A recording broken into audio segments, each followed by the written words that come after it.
Kuya Jobert, Maganda. nag-aalaga ka pala ng arwana? Yan ang mga hobby ko. Galaga ng iba't ibang uri ng isda. Turuan mo naman ako. Gusto kong matuto ng pag-alaga. Alam mo, ang isdang to ay matatagpuan lamang sa kagubatan ng Amazon. Ang isdang arwana ay may scientific name na Arwanis habigotis.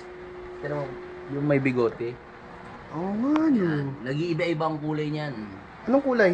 MWF puti, TTH pula, Ah. Saturday to Sunday pula tsaka puti. Manghalo. Ano kinakain yan?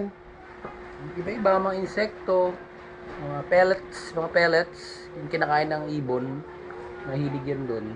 Pwede ba yun doon? Tasty, tsaka peanut butter, yan ang mga paborito niya. Parang tao din pala. Oo, at mabilis mangitlog yan. Nakikita mo yung dalawang itim na yan, laruan niya yan, Anong laruan yun? bola. Naglalaro rin ng isda. Ang ginagawa yan doon?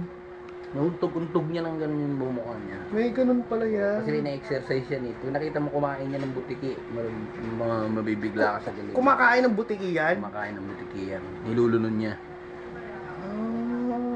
Magkano naman yan? Yan, mahal yan.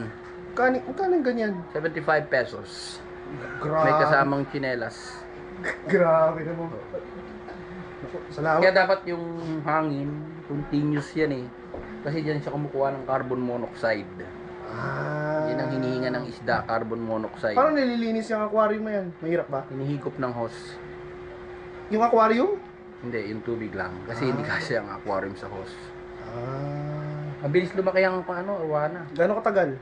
Bukas, malaki na yan. Ganun kabilis? Ganun, no? Malaking ganun. Ay, kinamamatay. Bukas na, bukasan din, patay na yan. 3 araw lang yung buhay niyan? 3 araw lang yan. Ganyan kapihikan yan. Is pala. Sa susunod, mag-aga ka rin yan. Maraming Tuturuan salamat kita. kay Jobert ha. Okay.